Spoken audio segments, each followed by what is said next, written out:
Okay, so the seventh commandment, thou shalt not commit adultery. We've come to this being single and its challenges. And you can be single and not be 20 years old, right? So the challenges don't end, do they? And if there is one thing, after all these years, and I say it quite often, I find myself saying it quite often to my wife in our conversations as we talk about situations, and sometimes even to individuals, is nobody likes to be alone. There are very few, and I mean very few people, to whom being alone isn't a big challenge. There are very few people who want to be alone, don't need the interaction with another human being. And because of that, a lot of things have been done under the umbrella of, yeah, but. And God knows my heart. And a lot of things have just been done wrong. So, being single and its challenges. Well, there are some verses there in the Songs of Solomon and Song of Solomon that might need some of our attention. This one says, I adjure you, O daughters of Jerusalem, by the gazelles or the does of the field, that you not stir up or awaken love until it pleases. Meaning until it's the right time, until it's okay.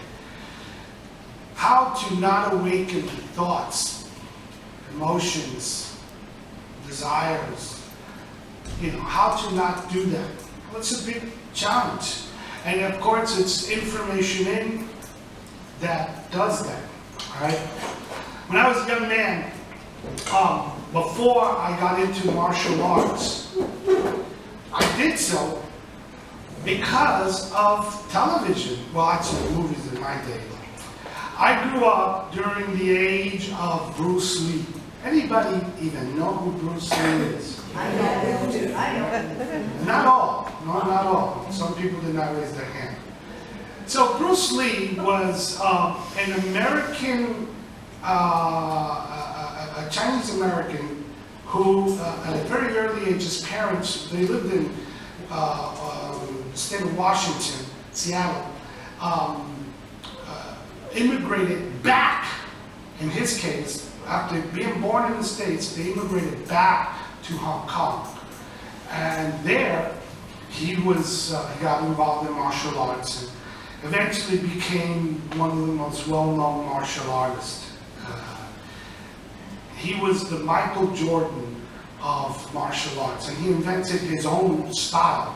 Although at his early age, he perfected something called Kung Fu.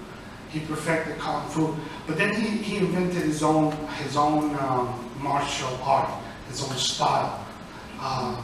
Sidu, something like that, I forgot. That's it, that was it. Jeet Kune Do, that's it. He kind of perfected his. We used to go into, as a young teenager, I used to go into the theaters with my friends to watch these martial arts movies. He was famous, but then there was a lot of martial arts movies at that time too.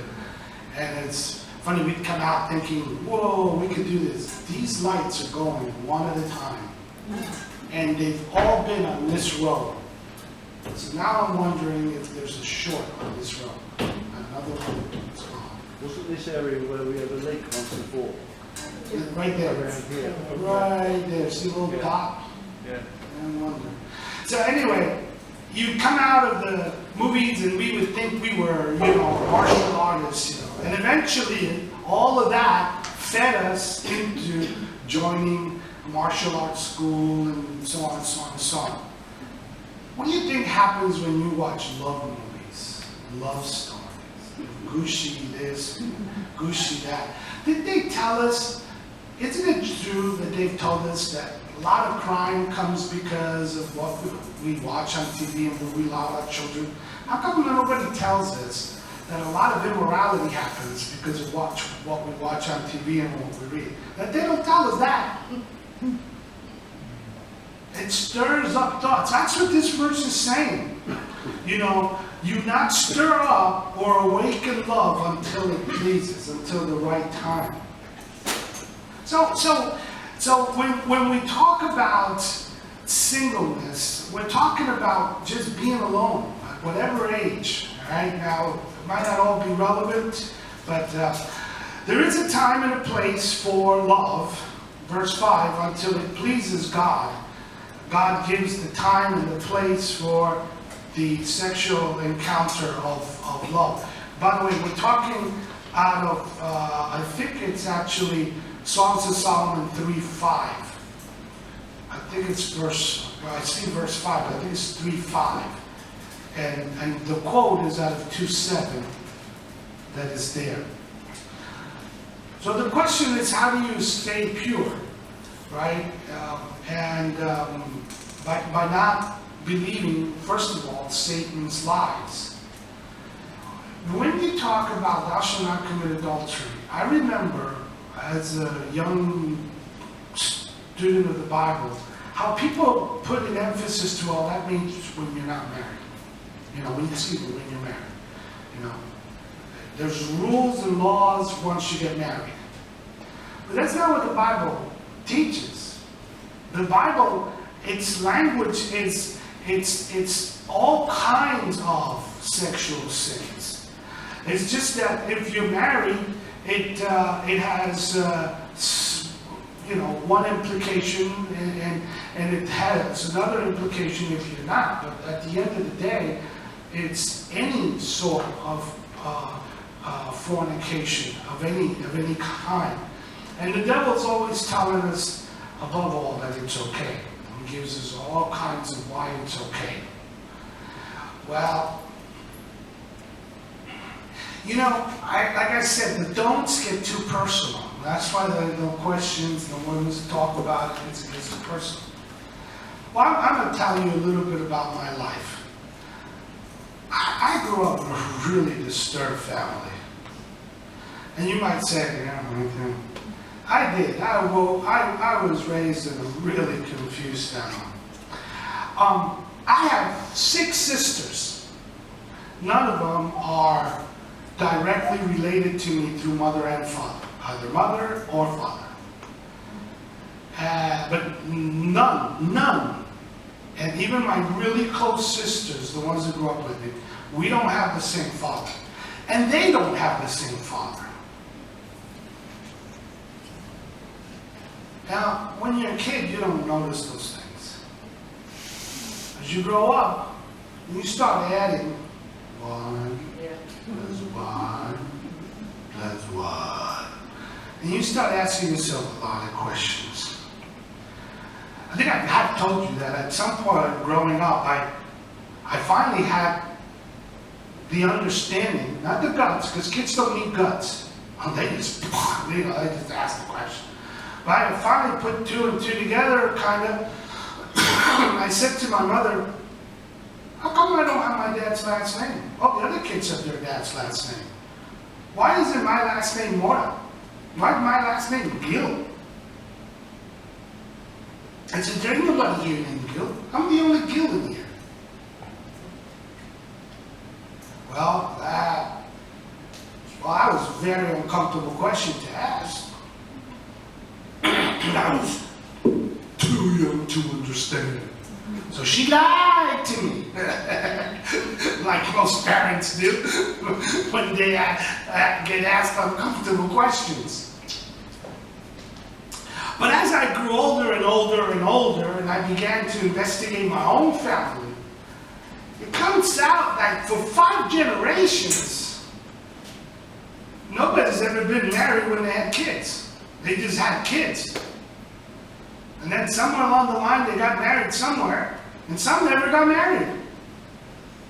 And it came into my generation. Of my 6 sisters,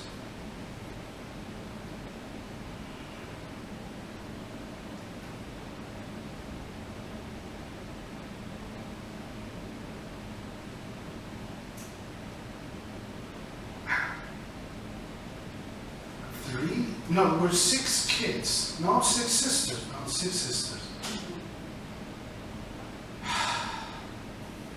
Well, you know what? I'm going to be honest. I lost touch with them 30 years back. But up to the point that I know, of the 6 sisters, 3 of them have had children out of wedlock. And, you know why? I don't know. It just, I don't know. I mean, I do know. I know what the Bible says about the sins of the parents. But what I'm saying is, you know, there's a lot of messed up families. But can I remind you that the messed up families aren't just caught up. They don't puff up here, you know. This is bad decisions by people. And the bad decisions start with, I'm alone. I don't want to be alone. God knows. God understands. If they're even believers, because the majority are just religious. People that are religious, who think they're okay with God, who don't really understand the mind of God, and make choices and decisions that get them in trouble. So like I said, these don'ts are really uncomfortable. Because you get to them, and it's like I said, it's as if God starts to tighten the screws a little. It's really in our face kind of thing. And He speaks to us. But it doesn't, you don't need a lot of Bible knowledge to know it's wrong. Because when I got saved, I knew it was wrong. And it was one of the first things I cut out of my life. I don't know that you people know this, but I left my home when I was 17, and I didn't go live under a bridge. You know, I didn't go and rent a house with a bunch of guys. No, another person and I moved in to live together at a very young age. And it was before I got saved. And when I got saved, I had to make a decision in my life. And it did not take weeks and months to make the decision. I made the decision overnight, almost instantaneously. I didn't need to know the Bible from beginning to end to know it was wrong. I just realized I'm not fooling anyone except myself. I'm certainly not fooling God. But we lie to ourselves, thinking it's okay. So don't fall into these lies of Satan. Number 1, or 8. Don't fall for his hidden language. What do we call fornication? Oh, we don't call it that.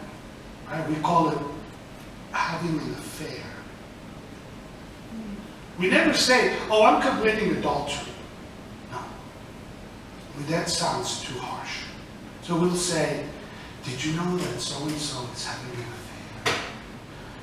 Well, what is an affair? Sure, but whatever it is, it doesn't sound like what God would call it. Adultery, fornication. No. We call a person sexually active instead of immoral. Right? And we don't even say, you know, we don't use an Old Testament word, sodomy. We use gay, which once just meant to be happy. We fall into the same lies of the devil when we use the language. We start off by lying to our society through the language that we use. You know what word is really annoying to me? And this is going to really sting some of you. But it goes to the core of my being. I do not have a partner. Where are you? There she is. That is not my partner. That is my wife. Do you know what when you use the word partner? You use the word partner when you don't want to say, I'm living in sin. I'm a partner.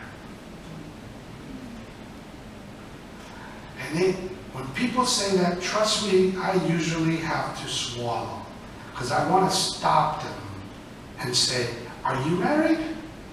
Oh no, we're not married. Then that ain't your partner. And that is the person with whom you are living in sin with. Stop using wrongful words to describe a sinful life. These are the commandments that get under our skin. Number 2 or B. Sexually active shows you're maturing, growing up. Right? Society pushes us in that direction. Our children, our young children, well, they need to grow up. They need to face the real world. No, that's a lie. It's a lie straight from the pit of hell. Because everything you do affects your mind. Do you know that I cannot erase from the corridors of my mind the things I did as a teenager? That's right. Can't erase them. I forget them. Time makes them kind of fade. But all I need is an event. All I need is an imagery on a movie or someone saying something, and it just comes rushing back. And I have bad memories, wrong, sinful memories that go back to as early as I think 7 years old. Because I grew up in a home where we had help. We had maids. All my life I grew up with maids. That doesn't say how rich we were. That just says how poorly help is paid. And you know what? Those maids, nobody kept them in check. No. And you know, when you think about it, it wasn't me. It was them. And so when you stop and think, remember that we closed last week with Potiphar's wife, how she looked upon Joseph, and that society says it's always the man, and the woman, she doesn't, unless you hold hands, when you stop and think about it, it wasn't me. I was a little kid. I certainly had no idea what was going on. And things were done with me and to me that I didn't even understand until I got older. And it was them who instigated it. See, the proof of our love. Yeah, that's another love, right? But it takes maturity and time to realize, yeah, that wasn't the proof of our love. That was the proof of our lust. And that was the need to hold on to that person, to create a bond, to dominate, to manipulate, to a lot of things. But it wasn't proof of love. Because actually the proof of love is to what? To wait. See how at the end of the day, Satan always just twists and turns. Did God really say, D, I owe it to my partner or I will lose them. And we can talk about that day and night on this issue. And sometimes it is true that relationships are built on that and then turn into marriages. But then what ends up happening is what? That you see on what superficial base it was actually put together. And how it never does really stand the test of time, right? E, it's okay if you're engaged. You know, once you commit yourself to marriage. I was listening to one man speak once on this subject, and do you guys know what a learner's permit is? You in Britain, do you have a learner's permit? To try. Yeah. Yeah. Right. You know, it says engagement is a learner's permit. No, it isn't. But that's how we approach it sometimes. You know, and, so it's just lies that the devil brings to us.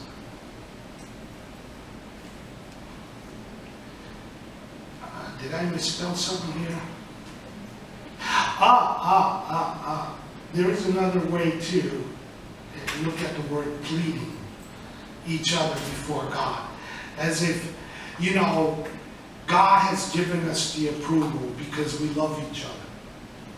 No, love is not the excuse to break the commandments of God. It's not God allows it as long as you love each other. That's a lie. Living together is just a trial marriage. No, that doesn't work either. That's not how God wants. And this is an acceptable life today in society. As a matter of fact, in some countries, in some society, they look at you as though you're dumb if you don't, you know, live together first. As if, well, first you got to make sure that you're compatible physically before you decide whether you're compatible to live the rest of your life together. And you say, well, that's not commitment. That doesn't seem to be commitment. You know, they're just so wrong on so many levels. But that's not the point here today. And of course, there's everybody's doing it, right?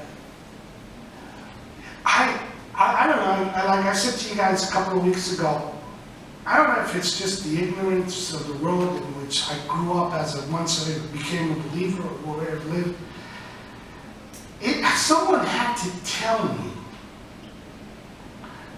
and explain to me why these centers that we have all over our cities for people of the third age, you know, retired centers, where they go and play parcheesi and dominoes, isn't as, what's the word? It's not as, not naive, innocent as it looks. I never realized that. I just thought it's just a place where old people go and hang out and play parcheesi. Turns out that it isn't. I said, what?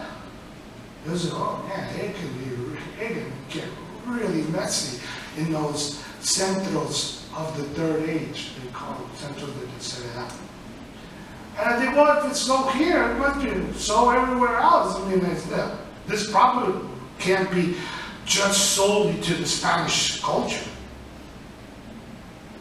And then you start investigating and you find out, whoa, because it doesn't change with age, right? It's what we create in our minds continues on. And then, of course, the last thought is, no one's ever going to be hurt anyway, right? Consent. Have you ever heard that word, consent? As long as you are two consenting adults. What does that mean? As long as you're two consenting adults, God says it's okay? No. So no, you know what? You are going to get hurt, and the other person will get hurt, because it said people get hurt. You feel used, you feel this, you feel that. There's 1,000 things people talk about. Isn't it ever uncomfortable with these subjects? By not believing Satan's lies, number 2, know and understand God's guidelines for courtship and marriage. Now, of course, this is the relationship of young people or people of our age that choose to marry. There are some guidelines. Don't date or marry an unbeliever. Oh my word. But he goes to church. He believes in God. He comes with me to church. When you hang out in church all your life like I have, You get to see people, especially where there are young people. You get to see the people that come to church to look for a mate. And you can give the advice. Like I said, it's just the hardest problems we've ever dealt with always have to do with relationships. I can fix a pipe, but I cannot make a person understand emotionally what they're doing and how they're sinning and the wrong. But we have seen them come in, marry our girls, and as soon as the wedding is over, within weeks they start tapering off, and then they don't come to church, and the girl comes to church by herself, and she starts making excuses for him because we told her.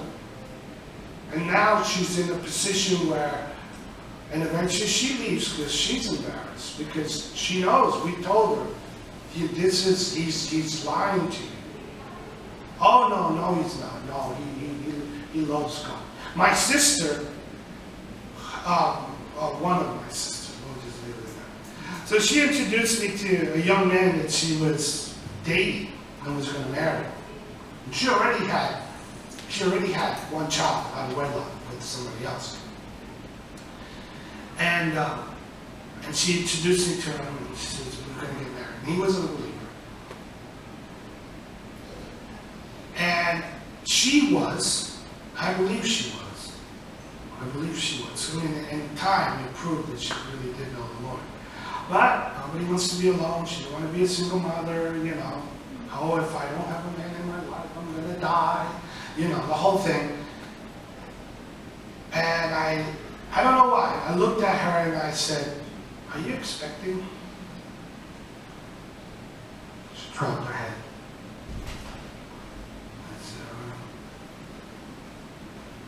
And I knew I wasn't going to change the outcome. Do you know what I did? I focused on him. I befriended him, and I loved him. I shared the gospel with him. Because I knew he's going to be part of the family, whether I like him or not. I just want him to last. I want him to stick around. Because, yes, it's true, my nephew needs a father. And the next one coming doesn't need, so I'm going to focus on him. Now, the only solution here is Christ. And a few weeks before the wedding, he made a prayer. He did the prayer. He did the sinner's prayer. And I thought, oh man, did I make things worse? Did I just give him a vaccine?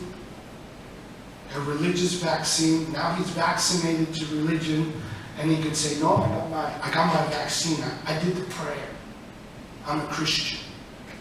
And I was really, really concerned that I might have made things worse in the long run. Well, good to say, in this case, he really did get saved. His name is David, and he's my brother-in-law, and he's a deacon in our church, and his life changed drastically. Totally. He's dragged my sister back to church, and he's the one that brought Christ into the home, and they're doing fine now. But you know what my fear was? Everything I've seen before. That it was just going to be, okay, yeah, I'm a Christian, now the family can let off my back. So don't date or marry unbelievers. Do you know that we get tired of saying that? And people still say, why not? And we go, well, I can show you from Genesis to Revelation, but is it going to matter? Is it going to change your thoughts? And then you always want them to meet the ones that did marry the unbeliever and say, why don't you talk to so-and-so? Let them tell you what it's like. But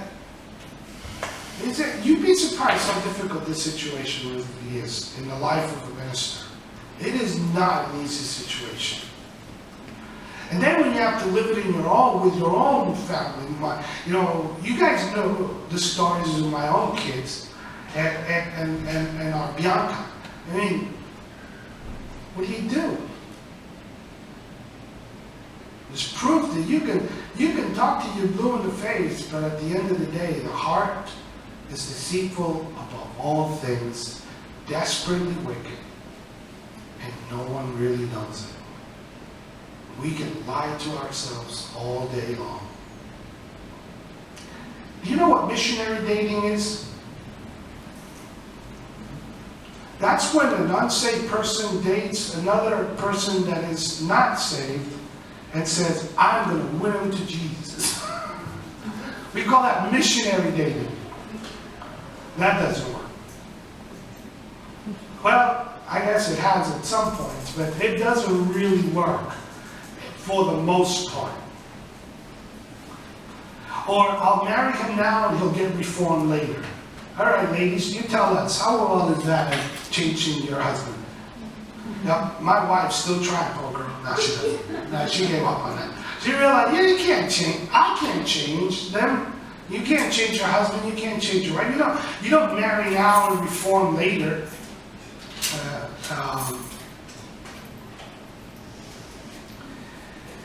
The blessing at our age, probably our parents aren't around, so I don't need to explain that.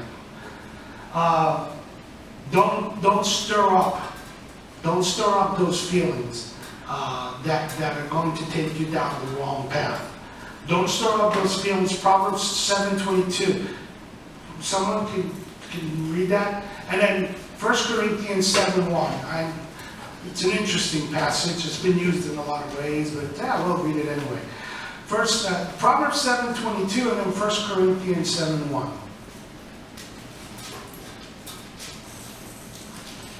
7:22. Anyone? Yeah, I've got it. Go. All at once, he followed her like an ox going to the slaughter, like a deer stepping into a noose. It's talking about the sheep being led into the slaughter, or the animal that's being led to the slaughter.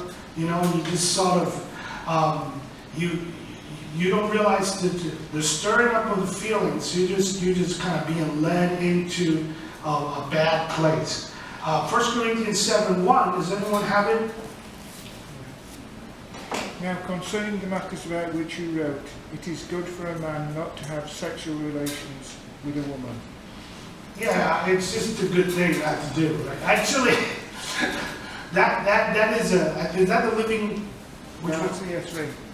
ESV? Yeah. Wow, I didn't realize the ESV had it like that. Mine's What- just touch. Touch, yeah. I mean, yeah. even a touch can Yeah, stir up, right, can't it? Not right, of course. something, yeah. Yeah, the King James uses the word touch, which is how I memorized it. Yeah. But I was going to say, because of the chapter, it implies a sexual touch. Obviously, the ESV just goes right to the idea, right? So controlling your sexual passion is a secret to spiritual power. If you ever have doubts about your pastor, and I'm going to say this, ask him about his moral life. Well, listen, this one's made of flesh too. Don't put me on a pedestal too high. At the end of the day, any person, and for those men and women who have hidden in the lamplight and fallen, anyone around them will tell you that there was a point where they began to notice something was wrong. They started to lose their power. And it's the improprieties of sexual involvement that rob you of the power. Why? Because, look, we've been studying this. Just to stop and think about, it's about the armor of God. What has happened? Well, you're certainly not standing, right? You've been moved from your place that God has given you as your victory. You've moved out of that, and Satan has stepped into your life. But there's not going to be any power. That's just a given. That's just a given. Wherever there's sin, spiritual power is drained. And in this case, even more. And number 4, it's our last one, and I'm seeing in case there are any thoughts here, we'll open up a few minutes.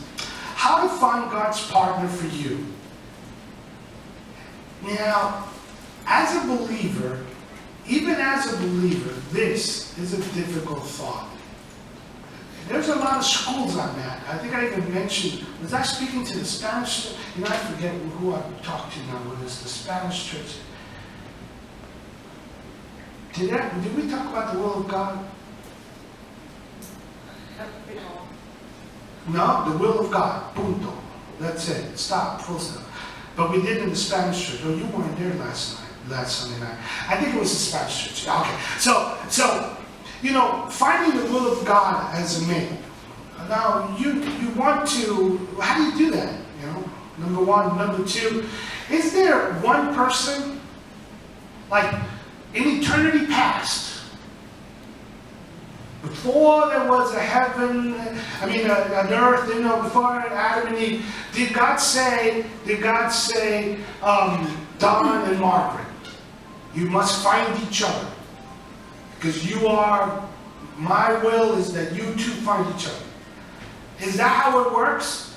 Or is there a sort of like he gives us a guideline as to what it is that we should be looking for in a man. You know, and as long as that these guidelines are met, then it's the one. There's not one. There can be various husbands or wives, but until you choose one and decide to marry. There are schools on that, believe it or not. It's how you define the will of God. Come Sunday, we're going to talk about that. So, how do you find a partner for yourself? So, we'll finish with this story. It's a beautiful love story. It's just not a Western love story.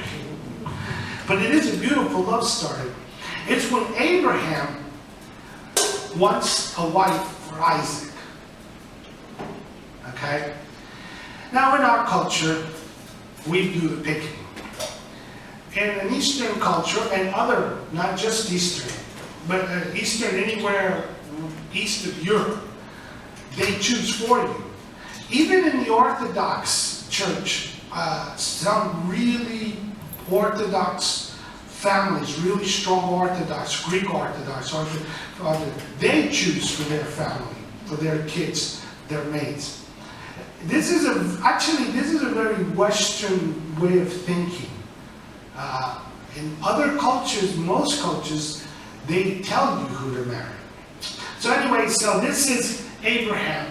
He sends his servant back to where his people are, to his family, and says, go find a wife for my son. And verse 24, 27. Genesis 24, verse 27. There is an expression as the servant is explaining what he has done and how this event took place. Because the servant is the one who has to choose. In this case, it's the servant choosing a wife for Isaac. Not even the father. Father gives that authority to his servant. Alright, so anybody found that verse? Let's read it in, I don't know the modern versions, I don't know how they say it, but we'll try. Go ahead, whoever has it. 24, 27. Not everybody at the same time. It's too loud. And he said, blessed be the Lord, the God of my master Abraham, who has not forsaken his steadfast love and his faithfulness towards my master. As for me, the Lord has led me in the way to the house of my master's kinsman. Okay, that's good. We'll stop right there. He gives God the glory. It says that it was God who, and then he says, me, I, being in the way the Lord led me. He understands God guided him. Okay? He understands that God guided him. I was led by God to this place, to this individual. And he gives God the glory for that. That's really, but even that, if you read that story, you'll see how God literally led the servant of Abraham. If you find your mate at a discotheque, don't say being in the way the Lord led me. Because for starters, you probably were in a place you should have been to start. So it can get a little complicated when we justify things. But what I'm saying is, how do you find a partner? Or how do you teach your children, grandchildren, great-grandchildren, I don't know. Or what is the principle? You let God point out that person. Is that person the only person? Does it matter? As long as it's the person that God pointed out. And I'll tell you who he's not going to point out. Not going to point out who's not going to bring out the best in you, who doesn't have the same level of faith that you have, who isn't in love with God like you are. He's not going to point out someone who's going to drag you down. I think the battery died. Just in time. He's going to find for you the person that is going to be your helpmeet, the perfect individual for you. I have had many conversations. Both, it's interesting. In the Spanish churches, there are more men that are Christian and the wife not. And it's in the English-speaking churches in America, and in America it's the same thing. In the Spanish churches, we'll find more men without their wife next to them. And in the English-speaking church, in the Anglo-Saxon culture, we'll find the women without the men. And here's the part that is a little interesting to me. I thought they said that it's the Latinos that are the machos and the male chauvinists. And somehow they get converted without their wives a lot quicker than in the Anglo-Saxon culture. Go figure that one, but I've seen the pattern. But here's, whichever one I'm talking to, how they'll say to me, why? And they want an answer. Why? How can I change this? Why? And the answer is, I don't know. I don't know, because a lot of them, neither were Christian when they got saved, and along the way, one of them becomes a believer. I mean, I think theologically I have an answer, but nobody likes that answer. But, it's why. Why can't I get them to join me? And so it is a choice. It is something that we taught our children when they were. We told them the most important decision of your life, Christ, marriage, in that order. Christ, and the second most important decision in your life is who you marry, because it'll either make you or break you for the rest of your life. Because even if you get divorced, the scars will follow. It doesn't matter. It isn't up of a start all over again. You can't.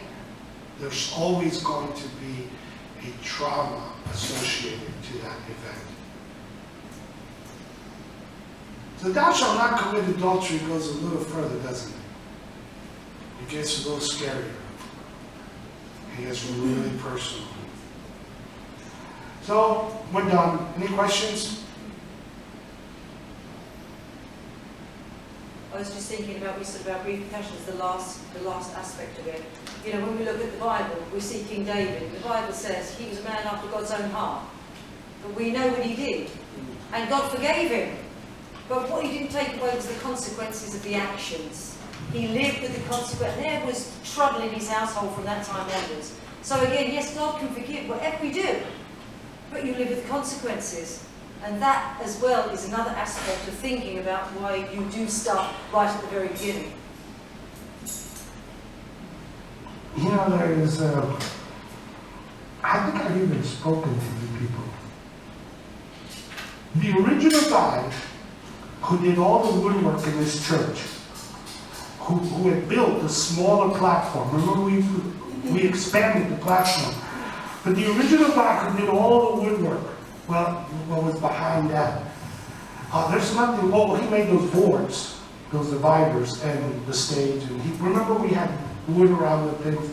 His name was Jose Maria. And Jose Maria, he was like a son to us. He was really just a wonderful young man who came to Christ. He wasn't that young. He was 40 years old. He had spent 20 years in his life in heroin. And he came to Christ, and he had to pay for his lifestyle and so on. And he spent some time in prison where he perfected his art of guitar playing and worship. He says prison was my school to learn guitar and to understand music. And he never saw it as a bad thing. He felt that's where God made him a worship leader. And he was such an important part of our Spanish church. And I was grooming him. I knew someday he had an issue in that he wasn't divorced. He was divorced, but he wasn't. There were still things to do. We really wanted to reconcile him to his wife. But when it became apparent, she wanted nothing to do. She didn't want to believe that he had changed. And rightly so, he gave her a lot of bad years. I couldn't blame her for not wanting to trust him, that this was real. But eventually, and she had a boyfriend and so on, and eventually I said to him, look, I don't know if I have this authority, but I think you're free to get married. I said, this is never gonna change. And it really was hurtful for him. He really did want to reunite with his wife, but she showed that she didn't want to. She started a new life with someone else. But he was very important to me, and I was really grooming him to be one of our pastors, because he was that quality of a guy. And he let someone get too close to him. And you know what it was? I know what it was. It was an immigrant who wanted papers. It was an immigrant who wanted safety and saw in him, as a Spaniard, the safety net that she needed. And I have no idea what happened. I was the last one to figure it out. Mary and I were literally the last ones to find out. And I came to him, and I pleaded with him. Eventually, I had to put him in church discipline, and and the rest. Whenever you put someone in church discipline, they do the rest. They don't come back. I've never had someone in church discipline come back to church. They leave. But the minute you tell them you're not having communion, you're in church discipline, and in his case, it meant no worship, no singing, no teaching, no doing anything. You can come to church, but you can't have communion, you can't do anything. They leave because it's too shameful. But that's what the Bible wants to happen, for you to turn back to God. And he was gone for a few years from my life. And he married that person, which is, remember, that's what that person really wanted for her and for all her kids. He was the door to get in, papers and so on. Once they were married and so on, eventually he came back and he apologized to the church. And I let him back into the church. I mean, not let him, he came back to the church. And he did ask for forgiveness to the church, so we restored him to communion.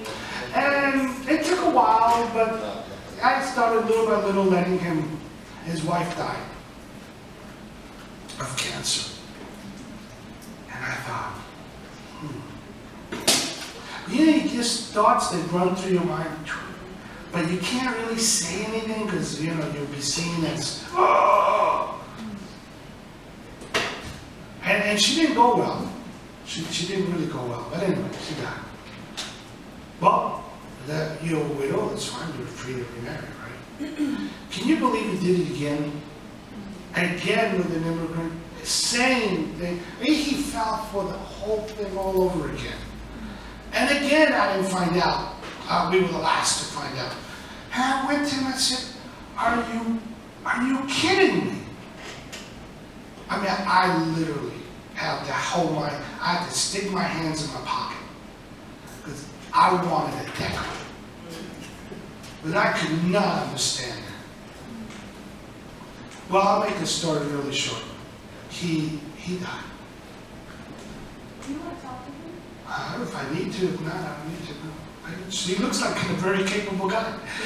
He died of cancer. He died on the phone while I was talking to him. The last thing he wanted to do was talk to me. At about 3 o'clock in the morning, 3:30 in the morning, I got a phone call. And it was his now third wife, because they did get married. And he was restored. He actually was restored again because he did ask for forgiveness. You know, when a person asks for forgiveness, you can't decide whether they mean it or not. Except this time, I didn't give him responsibility in the church. I couldn't. But he was restored and kept communion and so on. And I literally heard him on the phone take his last breath. And I cried. Absolutely. Because in my heart, I know why he died.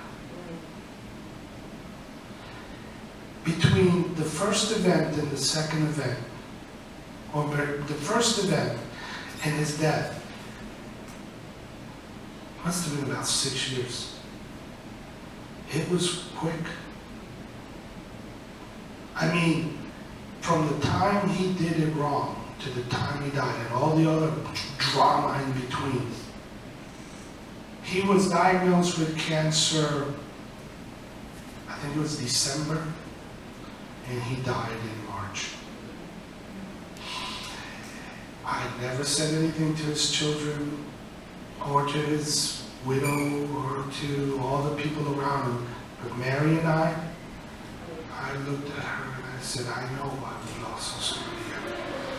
God said enough is enough. I'm going to let you go unless you have something to say, because I can tell my wife says enough is enough. Okay. Anything? All right, well, let's pray. Father, thank you for your word. It is the sword, double-edged sword that is able to penetrate way deep. It's your word, Father. It's the Lord Jesus as he speaks to us. Guide us. Make us strong to do that which is your will in all things. We ask in Jesus' name. Amen.